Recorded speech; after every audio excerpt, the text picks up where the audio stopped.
দশা থেকে তাকে মুক্ত করতে তার মা, অসহায় মা ছেলেটিকে বাঁচানোর জন্য ছুটে যায়। চিন্তা করা যায় সেই মাকেও পিটিয়ে মেরে ফেলা হয়েছে। মহিলার নাম খুব সম্ভবত সাইদা খাতুন, মাত্র কিছুক্ষণ আগের ঘটনা, এখন আমি পুরোপুরি তথ্যটি পাইনি। ছেলেটির সাথে এখনো যোগাযোগের চেষ্টা করে, যোগাযোগ করা যাচ্ছে না। সে জীবিত আছে না মৃত, তাকে আটকে রাখা হয়েছে না ছেড়ে দেওয়া হয়েছে, নাকি তাকে মিথ্যা মামলায় পুলিশের কাছে দেওয়া হয়েছে তাও জানি না। দেখেন কতটা মানে দুর্বিষহ একটা অবস্থা, একটি ছেলেকে শুধু এবং শুধুমাত্র ছাত্রলীগ কর্মী হওয়ার অপরাধে আটকে রেখে নির্যাতন করা হচ্ছিল। তার মা, তার গর্ভধারিণী মা তাকে ছাড়াতে গিয়েছিল, মাকে পিটিয়ে মেরে ফেলা হয়। এর চেয়ে ভয়াবহ, এর চেয়ে বীভৎস, এর চেয়ে জঘন্য, এর চেয়ে ঘৃণিত অপরাধ আমার মনে হয় না মানব সভ্যতার ইতিহাসে খুব বেশি সংঘটিত হয়েছে বা হওয়া সম্ভব। আজকে যারা এই ঘটনা ঘটিয়েছেন তাদের বিচার কিন্তু হবে। এত সোজা না, প্রকৃতি কাউকে ক্ষমা করে না।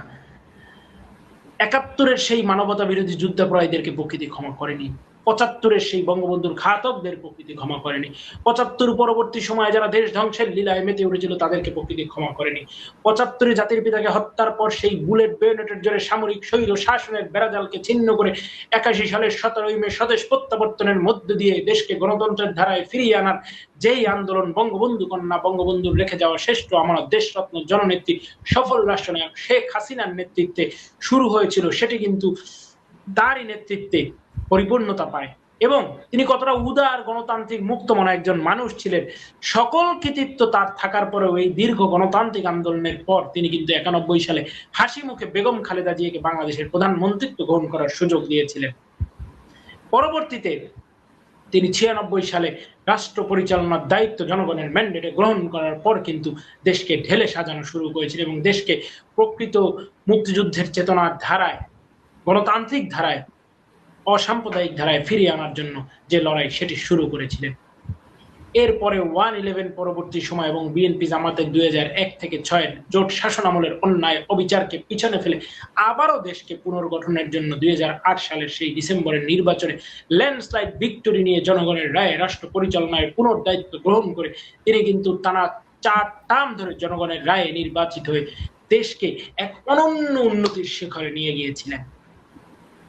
শেখ হাসিনার স্বদেশ প্রত্যাবর্তনে বাঙালি জাতির যে মুক্তি ছিল, বাঙালি জাতির মুক্তির যে একটি দিশা ছিল, বাঙালি জাতির সুখ দুঃখ, হাসি কান্না, আনন্দ বিরহ, মিলন বেদনার শেষ আশ্রয়স্থল হিসেবে শেখ হাসিনাকে যে ওই পরম করুণাময় আমাদের মাঝে ফিরিয়ে এনেছিলেন, এটি সত্যিই যথার্থ, এটি আসলে ঘটেছিল।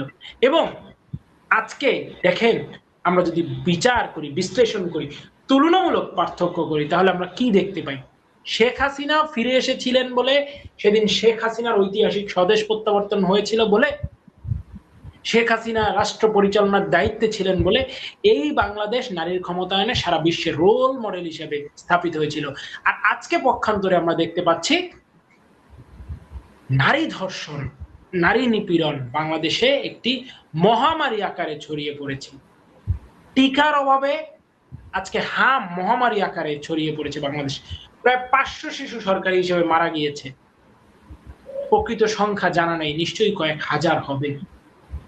সেখানে শেখ হাসিনার নেতৃত্বে বাংলাদেশ এই টিকা কার্যক্রমের সফলতার জন্য সারা বিশ্বের prestigious award, the vaccine hero, এই অ্যাওয়ার্ডে এন্টাইটেল হয়েছে।